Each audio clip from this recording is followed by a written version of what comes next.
பேசுற நேரத்துக்கு அவங்கள மேடையில் விட்டா என்னை விட நல்லா பேசுவாங்க. அவ்வளவு ஆனந்தம் பேசுறாங்க.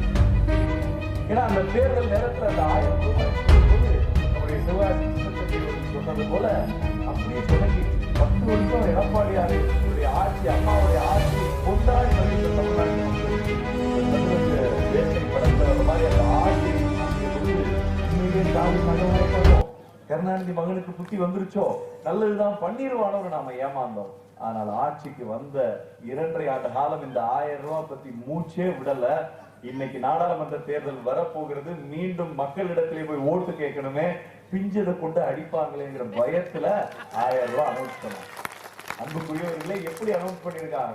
சம்பளங்களை போட்டுட்டு சொன்னாரா இல்லையா மைக்? இப்ப கூட அந்த வீடியோ இருக்கு. தாய்மார்கள், குடும்ப தலைவர்கள் அனைவருக்கும், ரேஷன் அட்டை வைத்திருக்கிற அனைவருக்கும் நான் 1000 ரூபாய் மாதா மாதம் தருவேன். உரிமையாக நீங்கள் கேட்டு வாங்கிக்கோங்க. இப்ப 9 கண்டிஷன் போட்டிருக்காங்க. அவங்க வீட்டுல வண்டி இருக்கக்கூடாது, அவங்க வீட்டுல ஃபேன் காத்தாடி இருக்கக்கூடாது, காங்கிரீட் கூரை இருக்கக்கூடாது, இன்னும் கொஞ்ச நாள் போனா கல்யாணமே பண்ணி இருக்கக்கூடாதுன்னு அவன் இஷ்டத்துக்கு ஒரு 9 சட்டங்களை போட்டுட்டு எப்படியெல்லாம் இந்த 1000 ரூபாய் வாங்குகிற பயனாளிகளுடைய எண்ணிக்கையை குறைக்க முடியும் என்று ஒரு சிந்திச்சு ஒரு திட்டத்தை போட்டு 1.25 கோடி பேருக்கு இந்த 1000 ரூபாய் கிடைக்காத வகையிலே 1,15,00,000 பேருக்கு மட்டும் இந்த 1000 ரூபாய் திட்டத்தை கொடுத்து இன்னைக்கு தமிழ்நாட்டில் இருக்கிற 1.25 கோடி குடும்ப தலைவர்களுக்கு தகுதி இல்லை என்று ஸ்டாலின் அவர்கள் நிர்மாணித்து அவர்களை புறக்கணித்திருக்கிறார். அன்புக்குரியவரை நீங்க யோசிச்சு பாருங்க. இப்ப 1000 ரூபாய் வாங்கிட்டு இருக்காலும் சந்தோஷப்பட முடியாது. அம்மா எல்லாம் ஒரு திட்டம் கொடுக்குறாங்க, எடப்பாடியார் ஒரு திட்டம் கொடுக்கிறார். எடப்பாடியார் பொங்கலுக்கு 2,500 ரூபாய் கொடுத்தாரு. ஆள் பார்த்து கொடுத்தாரா?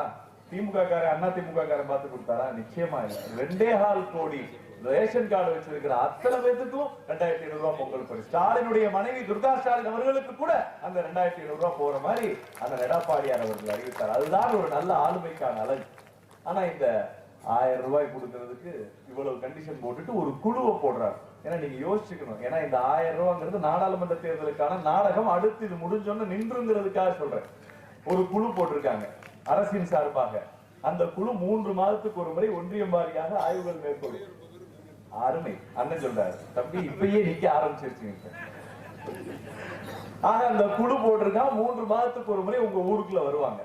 அங்க அந்த மஞ்சள் சேலை போட்டாக்கா உனக்கு வரல, நீ தப்பிச்சுக்கிட்ட. இந்த பச்சை சேலை போட்டாக்கா ரொம்ப நேரம் அமைதியா இருக்கு, அதுக்கு வருது போல தெரியும். வருதுங்கிறதுக்கா நீ சந்தோஷப்படக்கூடா, உன்னைய பார்த்துக்கிட்டே இருப்பாங்க. சுப்பமாக்கா கடந்த பொங்கலுக்கு 3 சேலைகள் ஒரே நேரத்திலே தள்ளுபடியில் வாங்கி இருக்கிறது. ஒரு நிகழ்ச்சிக்கு 3 சேலை வாங்குற அளவுக்கு அக்கா பணக்காரன் ஆகிவிட்டான். குளிச்சிருவான். 1000 ரூபாய் இருக்கு.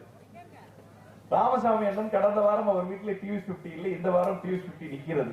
அவர் வண்டி வாங்கி விட்டார், அவர் பணக்காரன் ஆகிவிட்டார். அவருடைய 1000 நிறுத்து. பாப்பமாக கல்யாணத்துக்கு போகும்போது 2 செயின் போட்டு போச்சு, காதல தோடு வேற தொங்குது, அவர்களும் பணக்காரன் ஆகிவிட்டார்கள். அதனால அந்த 1000 நிறுத்து. இப்படின்னு இந்த குழு ஊருக்குள்ள போய் எவனுக்கெல்லாம் 1000 ரூபாயை நிறுத்தலாம், யாரெல்லாம் அந்த பணக்காரர்கள் இருக்கிறாங்கன்னு எதையாவது ஒரு காரணத்தை சொல்லி நிறுத்துங்கடான்னு சொல்லி இந்த 1000 ரூபாய் வாங்குவதனுடைய எண்ணிக்கையை குறைப்பதற்கு ஒரு குழு அரசு அமைச்சிருக்கிறது. இதுதான் ஸ்டாலின் அரசினுடைய இது ஒரு ஆசை. நீங்களாவது பரவாயில்ல,